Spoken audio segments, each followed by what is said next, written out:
Any morning got it. Let's drink. Here we go, 9/11. On this 5th day of October and the first Thursday of the month, Lee Cox. I don't know how we did it. I did the fastest newscast of my life. Front door locked. I'm standing out of the rain like a little drowned rat. Talk about a hell of an endorsement. Lee Cox is waiting in the rain for you. I was doing my Paddington Bear thing. Will somebody let me in? I love it. And, an interesting morning is still a warm studio. I've come to realize that I might have to live with this for a while. But it isn't as horrible as last week. Boy, we were... I needed to go dip in cold water after I was here. Well, you know what else? Speaking of dipping in cold water, your beer for breakfast was hilarious. That had to have been my favorite scene of the whole act, thank you. I'm so glad. Yeah, and all those hot days, the thought of jumping in a cold lake didn't seem so horrible. A couple of weeks, we'll be like, oh, no.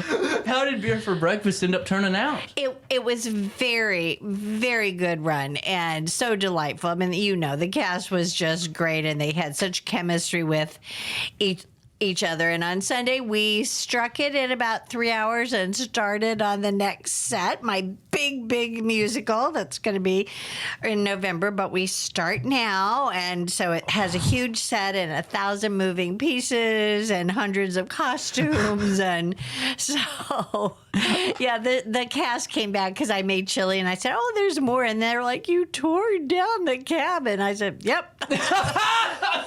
Showbiz, it's over. Well, and it shows really, I mean, because we see the production, we see the performance, but we don't see all the ins and outs and all the fun that gets thrown your way to get these on the stage. Yeah, and actually that's on purpose. Yeah. We really don't want you to see behind the curtain and all the crazy things that go on. That's actually a testament to, my direction and how it's supposed to go. But years and years ago, 50, 60 years ago, I would feel a little sad, get a little tear when a show would close. But when I do 12 to 16 a year, I'm just like, okay, what can I use? What can I say? What laundry do I have to do? Dry cleaners, go. It's like when you have 8 grandkids, and one leaves. Well, you got 7 others right there to worry about, too. I do, although mine are growing up too fast. Oh, are they? 4 years, I will have them all in college. That's a little disconcerting. Good right. I'll have them all. But I'm like, they have grown up so fast, although they still love Halloween. This is the month I have 2 birthdays. I have a Halloween baby, and they all are into costumes, of course, because their grandmother does costumes. And so we all do big Halloween parties. I've never even thought about that aspect of being your grandchild. Or child in general. You're going to have pretty much the best looking costume out there. Oh, absolutely. Proms, whatever. I need a masquerade mask. I need some cowboy boots in white, size 7. Can you ship those to me? That happened this year, yeah. Well, and too, with you and Kevin's, tenure here, it's got to be cool, too, to see the actors, too, and the performers that started off as little ones growing through the ranks. Absolutely. In fact, Lorian Warford was 10 years old when he played Harry Potter in our first Harry Potter, fundraiser. And wow. He's gorgeous now. He was always cute, but he's gorgeous now. And he plays the lead in Gentleman's Guide to Love It and Murder. And the girls just are like, oh. And I'm counting on the whole audience going, oh, it's all right if he's murdering a few people. He's so cute. It was with purpose. Yes, it was with they deserved it. Passionate man. Oh, absolutely. Well, and I've been previewing this for about a week now. Actually all of this week is, we have a month for us to kind of take it easy, breathe easy, because in November, this is going to be a hell of a performance. It is, and it's a very challenging musical. All week I thought, what did I think I was going to do? The music is incredible. It won the 2014 Tony, and the character of Monty on Broadway won Best Actor. It's just so fast moving. It's just so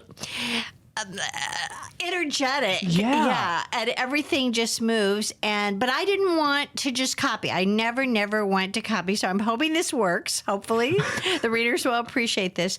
The entire set is like a huge puzzle, and then all of the characters are like chess pieces. So I move them around, but it's not a chessboard. It's because there's 14 different settings, and yet you're supposed to have this great mansion, and then you have the mausoleum where, you know, all the mourners are, because everybody keeps dying off in these bizarre, funny ways. Like, I never knew lavender spray, if you spray it on bees, they go crazy and they sting you. So, you know, they do very interesting ways with skating on thin ice. That's a great way, particularly if you're heavy set and your girl's a little chunky too. You shouldn't go skating on thin ice. A lot of life lessons being taught in this performance. Yes. And it's great fun. So you end up chuckling at it, and then you're going, well, because it isn't real life. Right. Nothing about this. It's not like Sweeney Todd where you're like, oh, it's not like that. It's campy.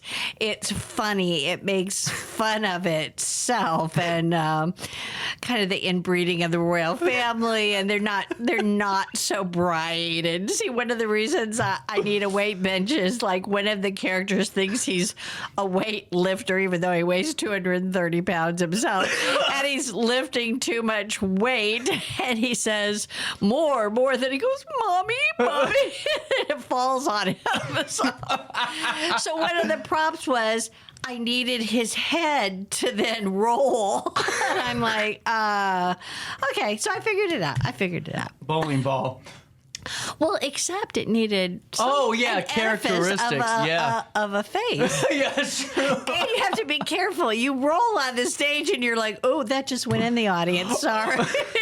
We have our insurance up to date, don't we? Well, and that's what I love this idea of this play or musical because it's so fun and upbeat. And yeah, every once in a while I'm going to chuckle and go, man, I'm such an awful person for laughing at this. But it's, again, that 2-hour, 3-hour escape from all the craziness going on in the world too. And I mean, this is the best way to spend a weekend or a weekday night. It's such an escape. And remember, love is first, you know. But one of the iconic scenes, if people have even seen the show or saw it on the Tony Awards, there has to be a unit that comes out with 2 doors in a narrow space in between, and one of the girlfriends is in the bedroom finishing up their little afternoon tryst, and then the fiance is in the parlor. So Lorian Warford does this incredible gymnastic dance trying to keep the doors apart and yet talk to them and sing about them, and they're singing, and he does all these gymnastics. Wow. So the space had to be measured for his legs, and nothing can happen to him in the next 5 weeks. And thankfully, he's very lanky and very young and, you know, energetic and things like that. But it's incredibly complicated because he has to know what he's singing and what door opens and what he has to pull and how he has to hold on, because the girls cannot see each other. It's one of those numbers. Whole jig is up if the girls see each other. So now, and see, that's talent. I mean, that really takes talent to be able to have all these different things thrown at you, and you have maybe a month to get ready for this, or 5 weeks. I mean, you have some great performers here. Well, Mary Fox is our choreographer, and we're taking an entire Saturday morning. Just you block it in very slow motion and then work on it and practice. And then you don't even add the music until you get that down, because it's very difficult to sing lyrics and at the same time, because they're all duos and trios in harmony, and you've got people like maybe 14, 15 feet apart part sometimes in the script, and it's crazy. Well, and I just never even, to me, I mean, just you don't have the luxury of a stadium show with like, the Spice Girls where they have the auto and, they have the beds in there. You're autocorrect. Yeah. Lots of those concert stars use autocorrect. And then the microphones are mixed in with the actual track. So, I mean, your talent are actually doing the work. It's not having any help either, Yes. And sometimes the new rehearsal tracks they send, it doesn't always totally match the performance tracks. There's like little bits and pieces. And last night we spent 20 minutes trying to hear one little ding that was the Earl's cue, and we all listened and listened and listened and turned it up. We're like, there it is. We found it. We heard it. Because he said, I have no idea when I come in. You can't look at the music and see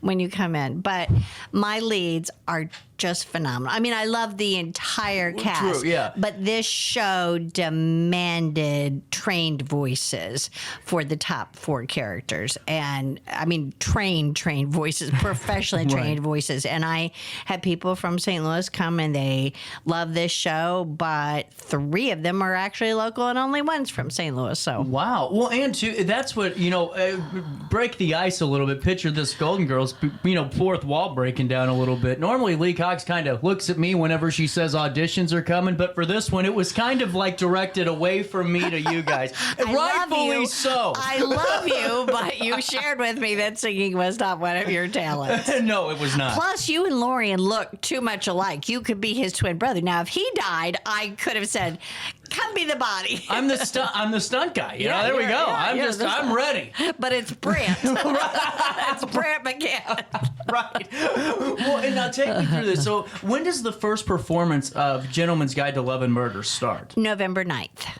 Wow. Yeah. You got a month and 4 days to hone this in. But I do give them Halloween weekend off because this town, we close the bridge. I mean, it's a huge deal here in Alton. Right. So if they work really hard and have everything memorized by the 29th, then they get the 30th and 31st off. That's my little carrot. That's so cool. Well, and now, do you guys do a trunk or treat? Was that something you did in the past? We're trying to get that organized. And in fact, we have 6 cars of our board members. 6 of us are like gung-ho, going to do it on the 30th at 5:30 to 7. We really would like younger kids and families. Yeah. Because we want to dress up in costumes and we don't want it to be really scary. Although yesterday Michael pulled out everything we had from the Addams family and donations. And we had more Halloween stuff than I ever thought. And I was like, guys, we could do this. And we had several people donate candy, but we would really like to have a dozen cars, trucks, and have it all decorated. I'm going to be a fortune teller and have the kids show me their palms and things. So that's so cool. So if anybody thinks it's a great idea, but they don't want to do it at their home, just do it at the theater. We have this huge parking lot, and it's lit at 7. It's very when it's safe. Yeah, and it's safe. I mean, Ali, I'm so there with you because I mean, and I don't have kids yet, but even with my nephews and nieces and little cousins, it's like I took them one time to trick or treat, and I just was like, man, I don't know if I like this idea too much anymore. It was so much fun when we were kids. It really was, and I love that. But we lived in a neighborhood where people could invite you into their homes, and they would make you sing or tell a joke or do something. And we're thinking, I mean, we won't make the kids, but if somebody wants to do their little audition for us there in the parking lot, I love it when the little kids, 5 and 6, they'll sing something from Frozen or something and, tell me they want to be Anna. And I'm like, maybe 20 years from now. See, I'd be the other. See, I think we could go as yin and yang because you'd say maybe 20 years from now. I go, don't even expect it. No, I'm sorry, but she's a real hard ass. Yeah. No, I think most people know I'm the easy touch. You really are, and that's what I think the team just gels so well together at Alton Little Theater is because there's so many different traits and personalities that all gel so well together and make this really cool environment. Well, it is kind of interesting. I didn't know if it would happen. This gentleman from Girard, Illinois, it's up by Springfield, he wanted to write a play about Kevin and I in our, 50-year relationship. Wow. And I was like, I don't know about this. But he did, with the help of a young woman over in St. Louis. She's a wonderful actress and just a great person and an English teacher, so it helped. And it's very interesting. Not totally accurate. He hasn't known us for 50 years, but just being around us for the last 2 years and kind of grasping how it's kind of humorous and a little touching. And I thought it's a great memento for my kids and my grandkids and things like that. I think that's how you wrap up the tenure. Yeah. You end with that performance. Well, that's why he did it, because no way. Yeah, he wanted to do something special, because we were like, no fanfare. We just want things to go on. This is to give a new generation a chance. Like, we don't want this to be like, oh, they got 1 foot in the grave. They're done. No, we're gonna do other things. In fact, John and I were talking last week about all the other things we think we might do just in the community, but not the full time. Yeah, right. Not 60 hours a week. No, and that's the thing, because people don't realize all the time that goes into that either. And again, goes to what you said, the testament of not peeling back that fourth wall and just coming and being entertained. Yes. So take me, to these our auditions. Are things going as smooth as they could, to start off? Well, yes, I was pleasantly surprised. I think I told you, we had 24 fabulous female voices. That's just incredible. I could only cast 8. So the only part of my job I hate is having to say no to 16 beautiful, talented women who, for just one reason or another, didn't fit. I had one man, and so then I had to go scour and say, okay, you have a great voice. And they're like, what do you want? I'm like going to church, like, oh, you're in the choir. Oh, you can do this. So I've come up with 5, and that's fine. We have one more female that we have. But as I said, the leads are fabulous. So, and the ensemble is just great, and they play all these crazy characters, and they move. All the furniture has to come on small reels or sliders, because we go from the garden and the beehive to the wharf, the dock, the parlor, the bedroom, the jail. When it speaks to your the entire team, Rolly's creative design and ingenuity, because you're on a small space. Very small. And you have to be really creative to figure out how to tell all these different stories and layouts. Yeah. And even it's a shallow set, because we decided to do rear projection, so that the setting is, you're in the mansion. The hardest scene, though, is a huge dining room scene. I do not know why playwrights do this. So they're eating dinner with wine, of course, and a trifle that has to get spilled, all kinds of things.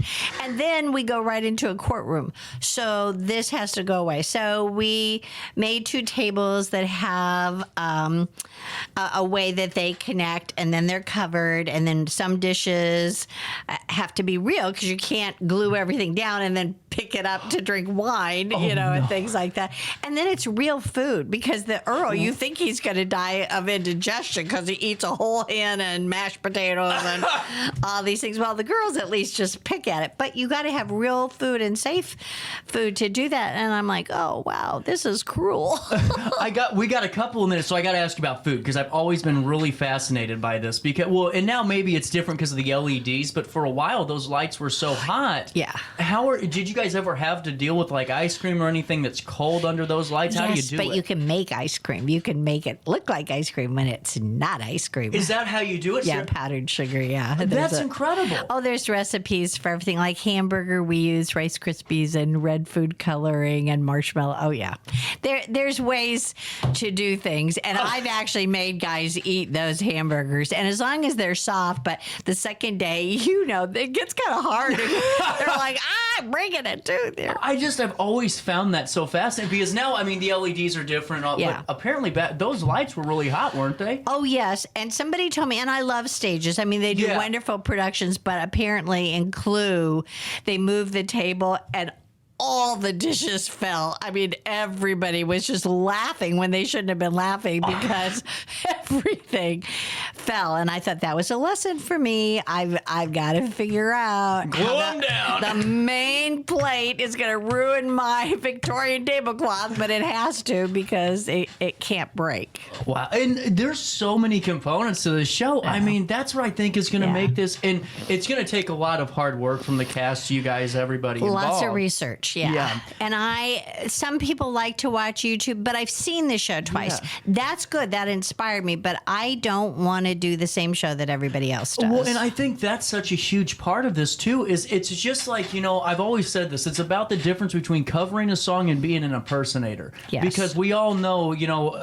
I Will Always Love You, but if you try to be Whitney Houston, number one, you won't be. Right. And number two, people are going to go, well, why didn't you? She was 10 times better. And so to make it your own, take it with your own interpretations and to make it a little bit of your own, that's what's fun. Yes, absolutely. And it shows the creative genius of Lee Cox and Alton Little Theater. I think so. Thank you.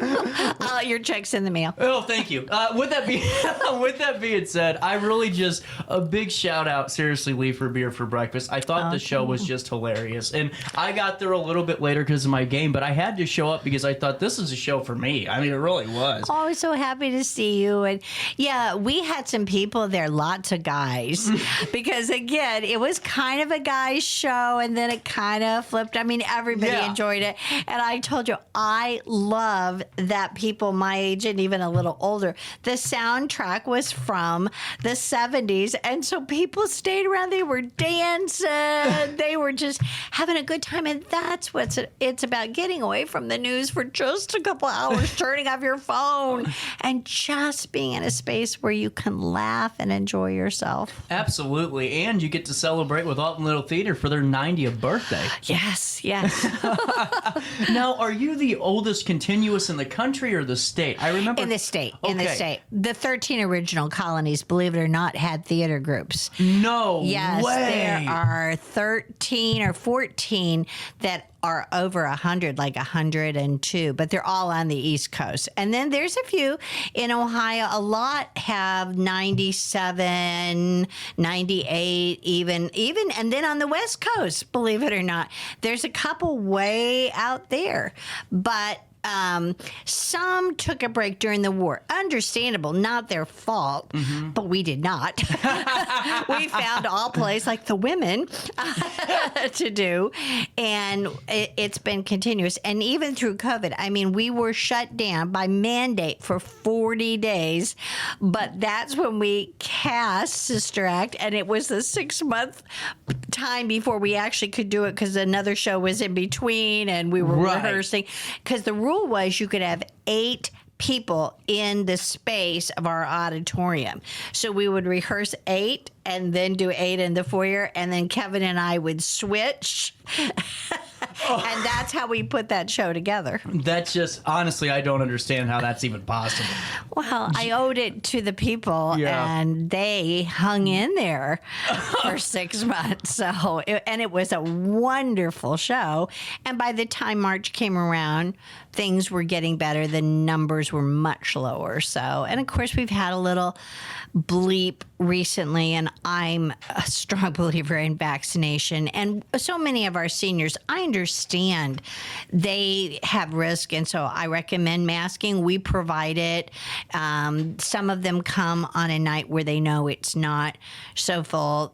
We're just living with this. This is part of it. But to let ourselves have small lives, to let ourselves never go anywhere. I know the Fox is really struggling, and it would break my heart if it goes under because of all of this. Without a doubt. And with that being said, I hope that everyone does stay healthy on the road to these auditions and stays, so there's no shutdown or quarantine you guys have to do. No kissing until the last minute.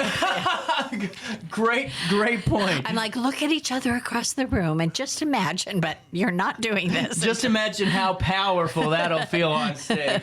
Lee Cox, we will be talking 3-4 days before the trunk or treat. Yes. And we'll have to get some more insights on everything. Oh, yes. I'm excited for it. We've already talked for 35 minutes. I know.